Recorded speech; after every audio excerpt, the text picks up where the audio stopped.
तो केवल दिल्ली में नहीं, एक षड्यंत्र के तहत योजनाबद्ध तरीके से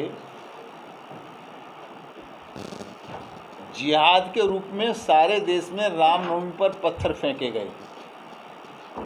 तो मैं मान सकता हूँ यह पत्थर जिहाद है और योजनाबद्ध तरीके से जुलूस निकल रहा है। पहले से पत्थर इकट्ठे किए गए हैं, पहले से पेट्रोल बम बनाए गए हैं, पहले सारी की सारी व्यवस्था की गई है।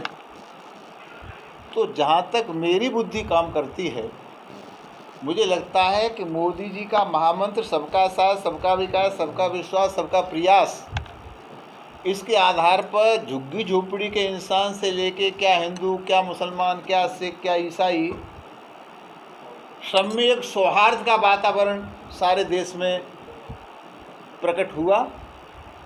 और जिसका परिणाम था 5 प्रदेशों के चुनाव में 4 प्रदेशों में बीजेपी की सरकार आई।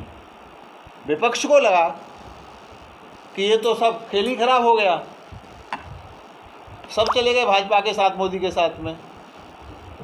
तो उनके पास अंग्रेजों वाली नीति रह गई, फूट डालो और राज्य करो। तो रामनवमी के अवसर पर चाहे दिल्ली के केजरीवाल हों, चाहे राजस्थान के गहलोत हों, चाहे फिर वो छत्तीसगढ़ वाले हों, या हमारे भी प्रदेशों में योजनाबद्ध तरीके से विपक्षियों ने जानबूझ करके जहर घोलने का काम किया।